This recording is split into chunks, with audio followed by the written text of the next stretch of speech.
서로를 세우는 기도의 공동체라는 제목으로 나아갈 때 귀하신 은혜가 함께 하시기를 원합니다. 오늘 본문은 기도를 통해 공동체가 어떻게 서로를 세우며 하나님의 뜻을 이루어가는지 보여주고 있습니다. 야고보가 흩어진 이스라엘 백성들에게 편지를 쓸 때 마지막 부분에서 강조하는 것이 바로 기도의 능력과 공동체적 책임입니다. 이 말씀은 초대교회가 박해와 고난 속에서도 서로를 어떻게 돌보며 기도로 하나 되었는지를 보여주고 있습니다.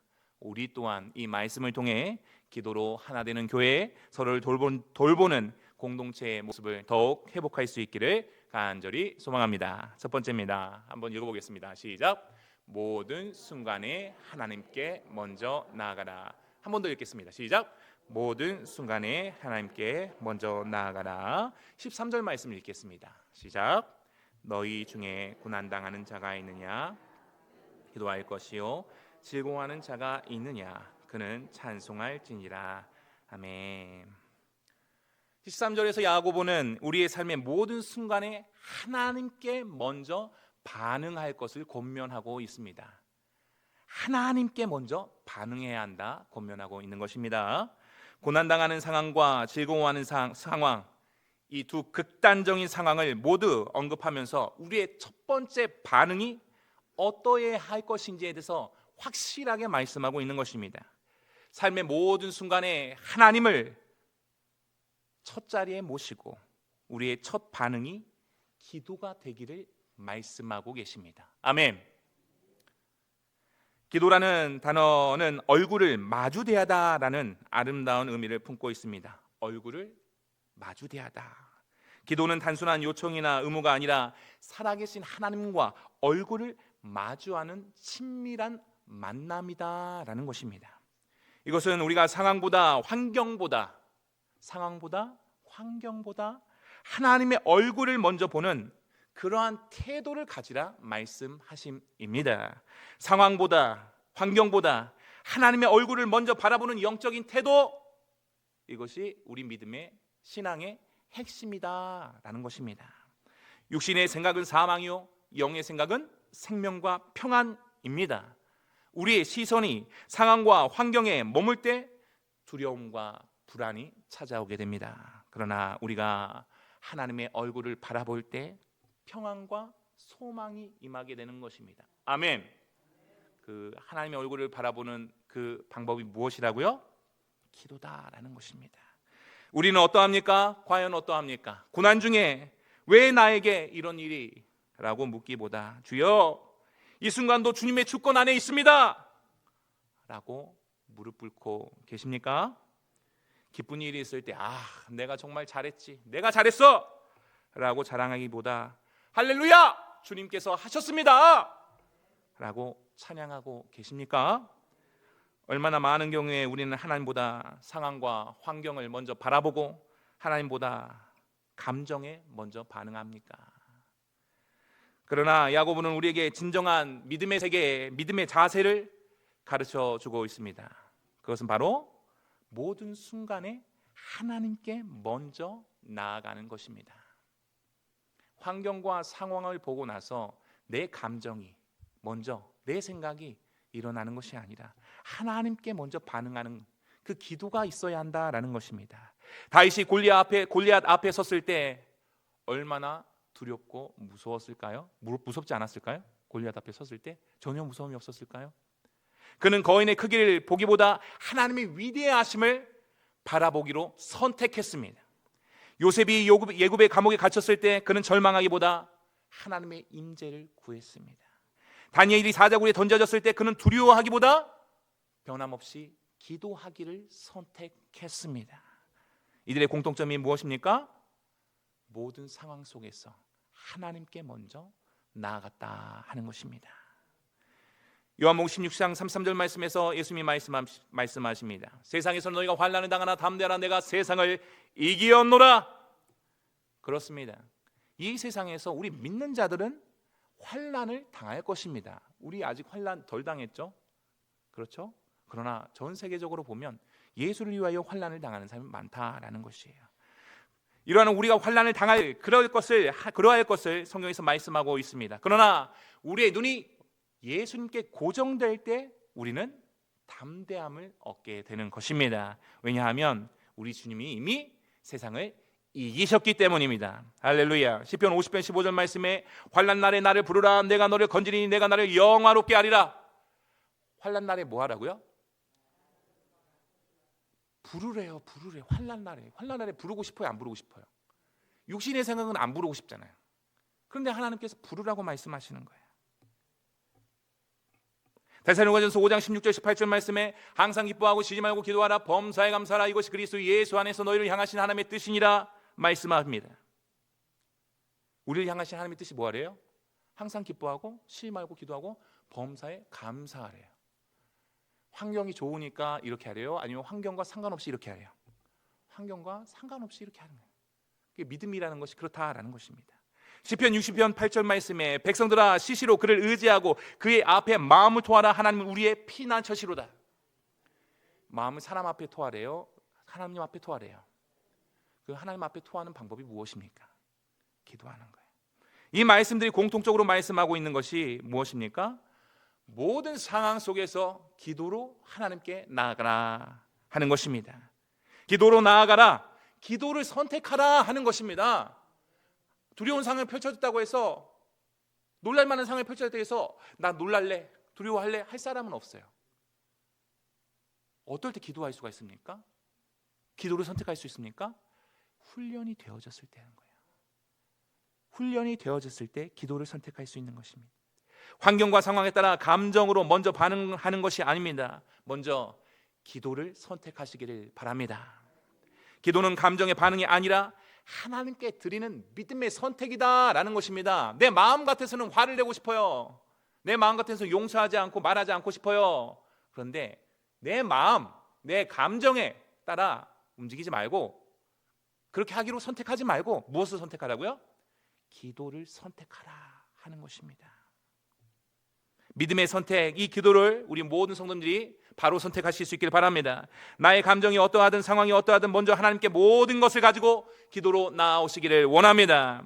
예수님도 겟세마네 동산에서 슬픔과 고민 중에 엎드려 기도하셨습니다. 예수님은 기도 속에서 아버지의 뜻을 확인하셨고 순종의 길을 걸어가셨습니다. 이처럼 기도는 상황과 환경을 바꾸는 것이 아닙니다. 상황과 환경을 바꾸기보다 무엇을 먼저 바꿉니까? 먼저 우리의 내면을 바꾸는 것입니다. 우리의 내면을 바꿀 때에 우리가 하나님께 더 가까이 나아가게 되는 것입니다. 아멘. 기도가 아니면 우리의 내면을, 우리의 마음을 바꿀 수가 없다라는 거예요. 하나님께 더 나아갈 수 없어요. 하나님께 더 나아가기 원해요. 하나님 더 사랑하기 원해요. 근데 기도하지 않아요. 그럼 나아가겠다는 거예요? 안 나가겠다는 거예요? 나아가지 않겠다, 못 나가겠다 하는 거예요. 우리 모두가 기도의 분량이 다릅니다. 밥 먹을 때 어떤 사람은 2그릇 먹어요. 근데 어떤 사람은 조금만 먹어도 돼요. 다 달라요. 기도의 분량이 달라요. 기도를 많이 하든 적게 하든 간에 기도를 충분히 해야 한다라는 것입니다. 아침에 눈을 뜨는 순간부터 주님 이 날도 함께 해주세요 라고 기도하는 습관을 가지실 수 있기를 원합니다. 고난 중에는 부르짖음으로, 기쁨 중에는 찬양으로 하나님 먼저의 신앙을 회복하실 수 있기를 바랍니다. 어떤 상황 속에서도 하나님께 먼저 나아가는 성도님들 되시기를 간절히 원합니다. 모든 순간에 하나님을 첫 자리에 모시는 복된 삶이 우리 모두에게 더욱더 임하시기를 원합니다. 2번째입니다. 중보기도는 치유와 회복의 통로다. 한번 읽어보겠습니다. 시작. 중보기도는 치유와 회복의 통로다. 14절로 16절까지 말씀 읽겠습니다. 시작. 너희 중에 병든 자가 있느냐? 이름으로 기름을 바르며 그를 위하여 기도할지니라. 믿음의 기도는 병든 자를 구원하리니 주께서 그를 일으키시리라. 혹시 죄를 범하였을지라도 사하심을 받으리라. 그러므로 너희 죄를 서로 고백하며 병이 낫기를 위하여 서로 기도하라. 의인의 간구는 역사하는 힘이 큼이니라. 아멘. 14절로 16절에서 야고보는 한 사람의 아픔이 공동체 전체의 책임인 것을 강조하고 있습니다. 이 원리는 마치 우리 가족의 원리와도 같습니다. 가정에서 자녀가 아플 때 그 아픔은 누구의 책임입니까? 부모의 책임입니다. 아이가 내 병은 내가 알아서 할게요. 어머니, 아버지, 이렇게 말한다고 하면 이상하지 않겠습니까? 가족은 서로의 아픔을 외면하지 않습니다. 마찬가지로 교회는 영적 가족이 된다. 한 지체가 아프면 모두가 함께 아파할 수 있어야 한다라는 것입니다. 예수님을 통해 우리는 한 아버지의 자녀가 되었고 서로에게 형제 자매가 되었습니다.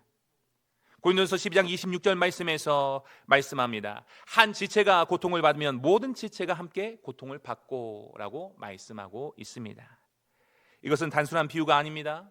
자동차 브레이크가 고장났을 때 브레이크만의 문제니까 계속 운전해도 되지, 이렇게 하면 되겠습니까?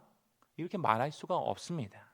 한 성도의 아픔은 결코 그 사람의 문제가 아니다라는 것입니다. 나의 문제가 아니니까 상관이 없어? 그럴 수 없다라는 것이에요. 교회는 그리스도의 몸으로 하나님께서 한 지체로, 한 생명으로 빚으시고 만들어가길 원하신다라는 것을 꼭 기억하실 수 있길 바랍니다. 너희 중에 병든 자가 있느냐? 그는 교회의 장로들을 청할 것이요 그들은 주의 이름으로 기름을 바르며 그를 위하여 기도할지니라. 아멘. 말씀합니다. 여기서 병든 자는 단순한 육체적 질병뿐만 아니라 영적으로 약해진 자, 낙심한 자, 지친 자까지도 모두 포함하고 있습니다. 이처럼 병든 자는 육체적 질병뿐만 아니라 영적으로 지친 자를 포함하고 있습니다. 소외된 자를 포함하고 있습니다. 이런 이들을 위해 공동체가 함께 기도해야 한다 하는 것입니다. 지금 그렇게 함께 기도하고 계십니까? 기도하고 계십니까? 아멘. 우리가 혼자 기도하는 것을 넘어서 공동체가 함께 병든 자를 위해, 연약한 자를 위해 기도할 때 하나님의 치유와 회복이 임함을 오늘 성경에서 말씀하고 있는 것입니다. 할렐루야. 얼마나 아름다운 모습입니까? 우리가 약할 때 공동체가 함께 기도해 주는 모습이야말로 하나님께서 의도하신 교회의 참된 모습이다 하는 것입니다. 이러한 모습이 우리 교회 가운데 더욱더 일어나시기를 원합니다. 충만하게 임하시기를 원합니다. 마가복음 6장 13절 말씀에서 제자들이 많은 병자에게 기름을 바르고 고쳤다라고 기록되어 있습니다. 여기서 기름은 성령의 임재와 능력을 상징하고 있습니다. 기름 자체에 치유력이 있는 것이 아니라 그것이 상징하는 성령의 능력이 치유를 가져오는 것입니다. 우리가 병원에 가는 것이 잘못된 것이 아닙니다. 의학은 하나님께서 인간에게 주시는 하나님의 지혜의 선물이 됩니다. 그러나 동시에 우리는 궁극적인 치유자이신 하나님을 인정하고 공동체를 통한 하나님의 치유의 능력을 경험할 수 있어야 한다 하는 것입니다. 초대교회에서는 병든 자가 있으면 장로들이 찾아가 기도했습니다. 사도행전을 보면 베드로와 요한이 성전 미문에 앉아있던 앉은뱅이를 일으켜 세웠습니다. 도르가가 죽었을 때 베드로가 기도하며 그녀를 살렸습니다. 할렐루야. 살아계신 하나님의 치유의 능력은 지금도 진행형인 줄로 믿습니다. 우리 교회도 이 중보 기도의 능력을 더욱더 회복할 수 있기를 소망합니다. 15절은 또한 이렇게 선언합니다. 믿음의 기도는 병든 자를 구원하리니 주께서 그를 일으키시리라. 혹시 죄를 범하였을지라도 사하심을 받으리라. 다 함께 읽겠습니다. 한 번 더 시작. 믿음의 기도는 병든 자를 구원하리니 이 죄를 범하였을지라도 사하심을 받으리라. 아멘. 이 말씀은 단순히 병의 치유만을 의미하지 않습니다. 하나님은 영혼을 일으키시는 분이시며 죄로 무너진 삶조차도 다시 세우시는 분이시다 하는 것입니다. 우리는 병든 자를 위해서 간구할 뿐만 아니라 죄 가운데 있는 형제를 위해 또한 기도할 수 있어야 한다는 것입니다. 저희 왜 저래 비판하고 판단할 것이 아니라 저를 위해서 기도할 수 있어야 한다라는 것입니다. 기도하고 계십니까? 꼴 보기 싫은 그 사람을 위해서 기도하고 계십니까? 기도하셔야 한다라는 것입니다. 육신의 치유가 먼저겠습니까? 영혼의 회복이 먼저겠습니까? 시편 32편 5절 말씀에서 다윗은 내가 이르기를 내 허물을 여호와께 자복하리라 하고 주께서 내 죄를 아뢰고 내 죄악을 숨기지 아니하였더니 곧 주께서 내 죄악을 사하셨나이다 라고 고백했습니다. 죄를 숨길 때 영혼이 병들게 됩니다. 드러낼 때 은혜가 임합니다. 죄가 더한 곳에 은혜가 더욱더 임하리라. 무거운 죄의 짐을 내려놓을 때 우리의 영혼은 가벼워지고 온전한 치유가 시작되는 것입니다. 아멘. 잠언 28장 13절에서 말씀합니다. 자기의 죄를 숨기는 자는 형통하지 못하나 죄를 자복하고 버리는 자는 불쌍히 여김을 받으리라. 한 번 더 읽겠습니다. 시작. 자기의 죄를 숨기는 자는 형통하지 못하나 죄를 자복하고 버리는 자는 불쌍히 여김을 받으리라. 아멘. 다윗과 같이 용기를 내어 죄를 고백하는 모든 성도님들에게 하나님의 사하심과 회복의 은혜가 더욱더 임하실 수 있기를 원합니다.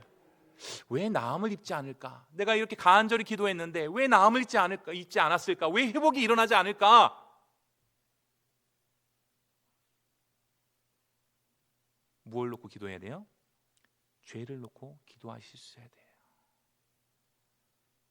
나도 모르게 놓치고 있는 나의 죄가 있지는 않은가?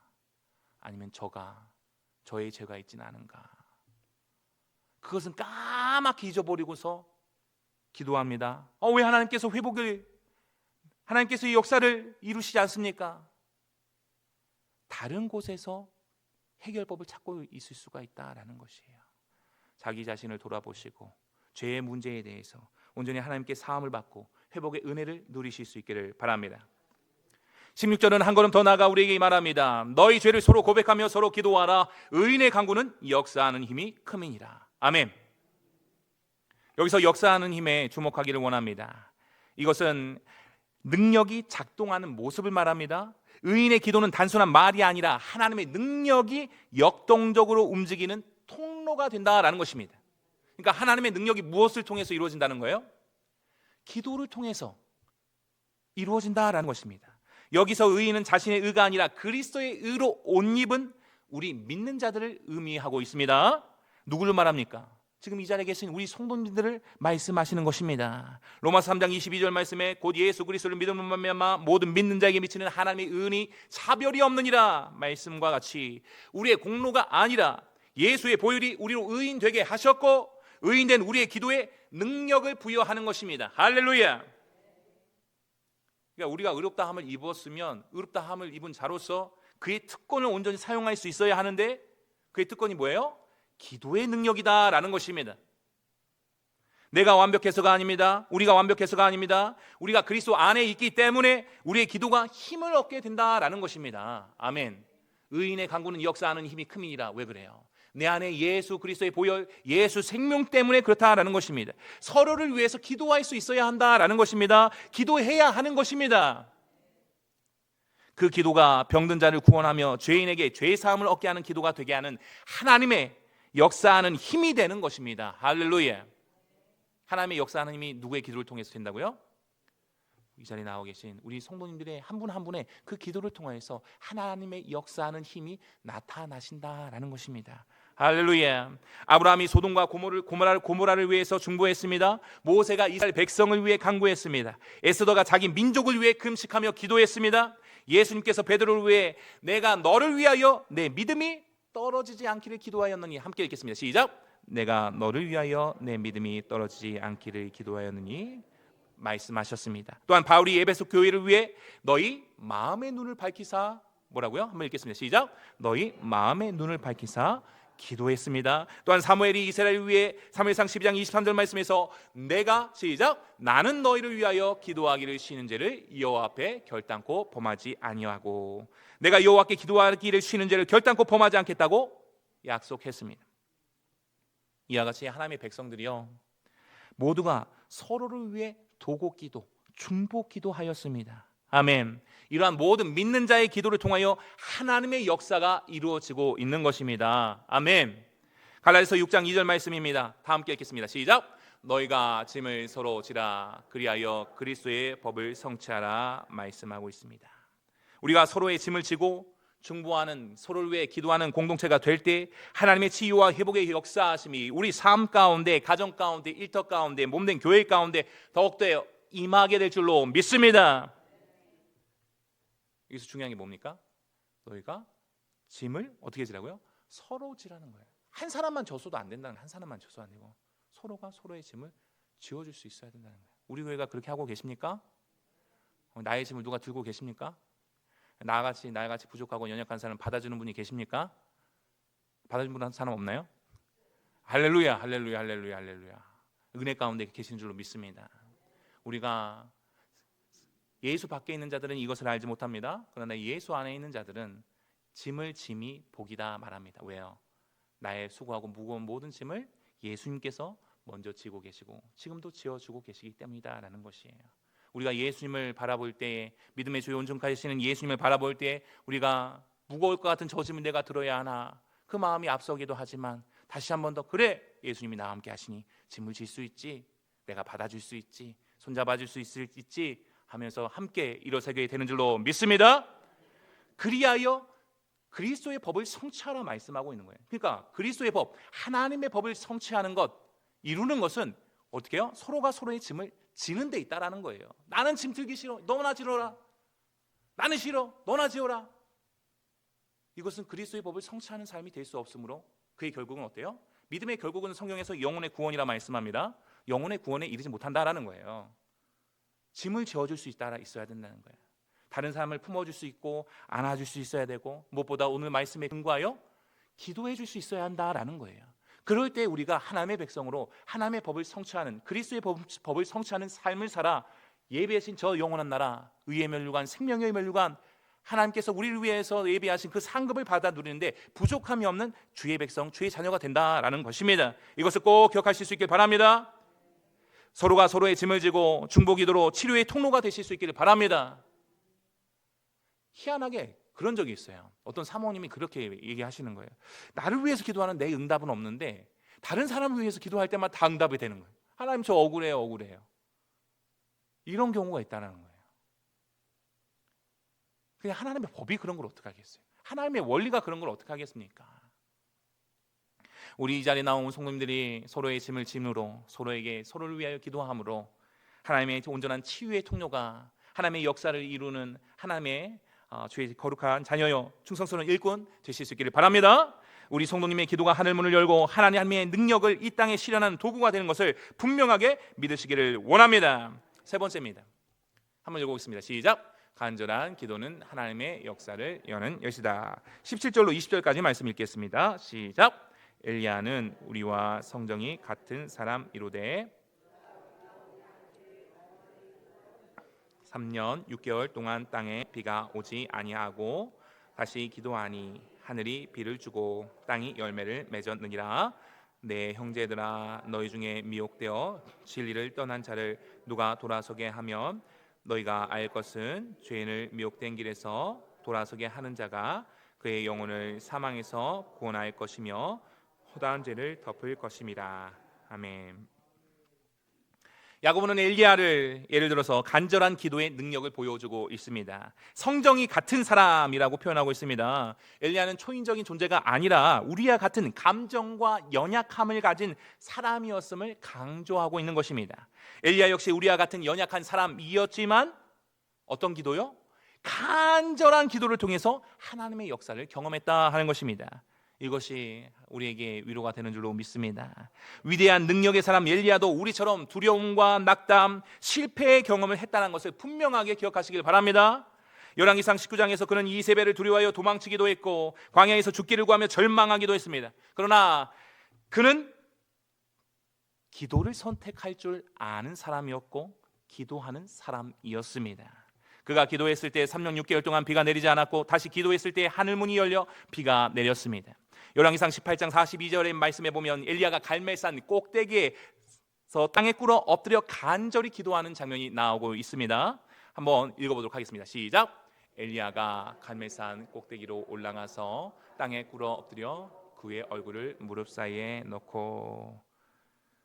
엘리야가 기도할 때 어떻게 기도했습니까? 얼굴을 무릎 사이에 파묻고 간절히 부르짖었다고 합니다. 지금 그렇게 기도하고 계신 분 계십니까? 저도 생각해보니 이게 안 돼, 잘 되질 않아요. 얼마나 그의 마음 가운데 처절함과 간절함이 있으면 그렇게 기도했습니까? 그는 형식적으로 기도한 것이 아니라 온 마음과 영혼을 다해 기도했다 하는 것입니다. 이것이 바로 간절한 기도의 모습입니다. 예레미야 29장 11절로 13절 말씀에 여호와의 말씀이라 너희를 향한 나의 생각을 내가 아나니 평안이요 재앙이 아니니라. 너희에게 내 미래와 희망을 주는 것이니라. 너희가 내게 부르짖으며 내게 와서 기도하면 내가 너희들의 기도를 들을 것이요 너희가 온 마음으로 나를 구하면 나를 찾을 것이요 나를 만나리라. 아멘. 말씀하였습니다. 간절히 기도하다는 기도하며 또 기도했다라는 뜻입니다. 끈질기고 집중력 있게 진지한 기도를 했다 하는 의미가 있습니다. 여기서 우리가 무엇을 깨달아야 합니까? 하나님은 특별한 사람이 아니라 간절히 기도하는 사람을 통해서 역사하신다 하는 것입니다. 아멘. 간절히 기도는 하겠는데 간절히까지는 좀 어려우셔서 지금 아멘이 좀 작으신 것 같아요. 그렇죠? 기도는 하겠는데 이 정도 간절히까지는 다시 한번 하겠습니다. 하나님은 특별한 사람이 아니라 간절히 기도하는 사람을 통해 역사하십니다. 아멘. 하나님은 오늘도 간절히 기도하는 우리 성도님들을 통해서 놀라운 일들을 행하고 계시며 그 기도를 통해 미혹된 자를 돌이키고 생명을 구원하신다 하는 것입니다. 할렐루야. 야고보는 말씀의 마지막에서 이렇게 말씀합니다. 죄인을 미혹된 길에서 돌아서게 하는 자가 그의 영혼을 사망에서 구원할 것이며 허다한 죄를 덮을 것임이라. 이것은 단순한 겉면이 아닙니다. 기도하는 자의 그 기도를 통해서 실제로 하나님의 구원의 역사가 이 땅에 실현된다 선언하는 것입니다. 그러니까 우리 성도님들이 자녀를 위해서, 아내를 위해서, 남편을 위해서, 부모 형제를 위해서 돌아오기를, 예수님 만나기를 간절히 기도할 때에 구원의 역사가 일어난다 하는 것입니다. 하나님의 마음은 항상 잃어버린 자에게 있다는 것을 기억하실 수 있길 바랍니다. 누가복음 15장 7절 말씀입니다. 읽어보겠습니다. 시작. 내가 너희에게 이르노니 이와 같이 죄인 한 사람이 회개하면 안업으로 말미암아 기뻐하는 것보다 더하리라. 아멘. 하나님은 방황하는 자가 돌아오기만을 기다리시며 그 길을 여는 중보자의 기도를 들으시는 것입니다. 그럼 누가 지금 기도해야 합니까? 이 자리에 나와 계신 우리 성도님들이 더욱더 기도해야 할 줄로 믿습니다. 우리가 엎드려 기도할 때, 간절히 기도할 때 그 기도가 사망에서 생명으로 이어지는 영혼의 통로가 되는 것을 믿으시길 바랍니다. 사망에서 생명으로 이어지는 영혼의 통로를 누가 만들어가는 거예요? 하나님이 예비하셨고 그 일을 감당하는 사람은 우리 성도님들의 기도가 되어진다라는 것입니다. 이것을 믿으시기를 원합니다. 우리 성도님들이 간절히 기도할 때 그 기도를 통해 잃어버린 영혼이 구원받는 역사가 일어나기를 소망합니다. 말씀 맺겠습니다. 모든 순간에 하나님께 먼저 나아가시기를 원합니다. 기쁨과 슬픔, 고난과 축복의 순간마다 하나님을 첫 자리에 모시기를 원합니다. 기도를 선택하시기를 원합니다. 두 번째, 중보기도로 치유의 통로가 되시기를 원합니다. 서로의 짐을 지면 무거워요, 안 무거워요? 무거워요. 그럼 지는 사람이 많겠어요? 지지 않는 사람이 많겠어요? 지기 싫어하는 사람이 더 많겠죠. 그럼에도 불구하고 예수 십자가를 바라보며 서로의 짐을 지고 서로의 죄를 용서하며 서로를 위해 간절히 기도하는 은혜의 공동체가 되기를 소망합니다. 우리의 가정이요, 우리 교회가 되기를 원합니다. 다른 누군가가 아니라 바로 내 자신이, 우리 성도님이 은혜의 통로가 되어주시기를 원합니다. 세 번째, 간절한 기도로 하나님의 역사를 이루시기를 원합니다. 오늘도 하나님은 간절히 기도하는 자를 통해 영혼을 구원하십니다. 이 말씀을 꼭 붙들고 기도함으로 자기 자신과 공동체를 다시 세우는 주님의 귀한 도구가 되시기를 주님의 이름으로 축원합니다.